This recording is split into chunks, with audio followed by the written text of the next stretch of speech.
Hello, Charlie Hebdo qui sort dans les kiosques aujourd'hui. Oui, Bon bonjour tirage. Laurence, bonjour à Patrice. tous. En avant-première dans Libération, ce matin, la une de Charlie Hebdo, donc, qui paraît demain, c'est le deuxième numéro depuis la tragédie, avec un dessin de Luz, où l'on distingue une meute qui course un chien, et pour cause, il a piqué le journal, le chien.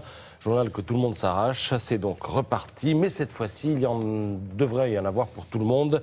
Charlie étant tiré à 2,5 millions d'exemplaires. Alors c'est le symbole d'un journal qui tente de revivre au nom de quelque chose qui nous est cher, qui est en permanence menacé et indissociable de notre culture, de notre histoire. Il s'agit de la liberté. La liberté de la presse, c'est ce qui permet à Nicolas Béthou d'écrire ce matin dans l'opinion que le Golden Hello du nouveau patron de Sanofi est justifié.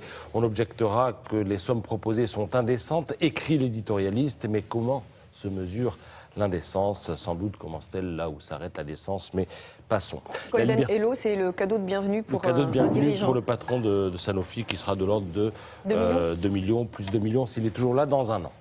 La liberté de la presse, c'est ce qui permet à Maurice Ulrich de l'Humanité de parler d'instrumentalisation éhontée de la terrible tragédie du 7 janvier à propos de Manuel Valls et de son discours sur le besoin d'autorité de l'État. La liberté de la presse, c'est ce qui permet à Libération de se payer le couple Balkany. Les nababs de Levallois intéressent la justice, notamment à cause de leur riad de Marrakech et de leur villa de Saint-Martin.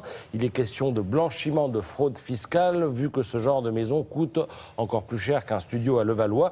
Le riad ne nous appartient pas, ont toujours dit les Balkany, mais vous trouverez ce matin dans Libération, regardez le détail d'un montage financier à côté duquel une usine à gaz ferait figure de puzzle pour nouveau-né.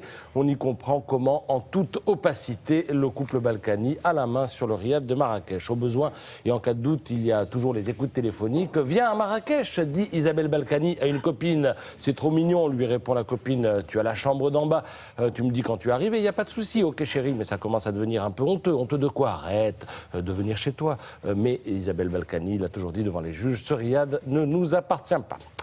Alors, mais la presse ne fait pas que dénoncer, critiquer, prendre position. Sa liberté, elle s'en sert aussi pour observer le monde et son évolution, pour répondre à des questions qui peuvent nous turlupiner. Exemple, les ordinateurs peuvent-ils créer?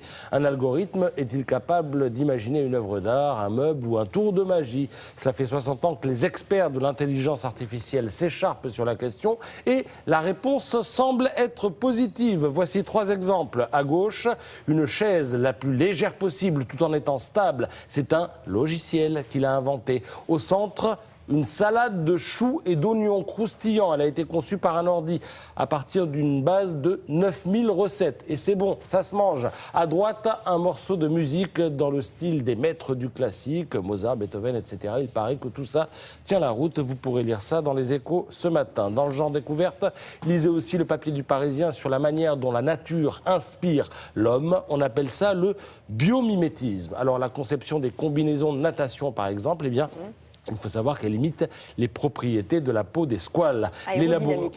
L'élaboration des verres auto-nettoyants s'inspire des qualités des feuilles de lotus. Vous avez aussi des architectes qui ont observé des termitières pour mettre au point un système de climatisation passive. Voilà comment la nature inspire l'homme, même si, au sens figuré, on peut parfois avoir des doutes. On apprend en effet dans le Figaro ce matin que les océans du monde sont noyés sous le plastique. Jusqu'à 13 millions de tonnes de déchets plastiques ont été déversés dans les mers en 2010 et les morceaux de plastique, évidemment, contaminent la chaîne alimentaire via les animaux qui les intègrent. Donc quand vous mangez des sushis, vous mangez un petit peu de plastique. Et ça, il faut qu'on y pense tous pour faire attention à la pollution. Merci beaucoup, Patrice.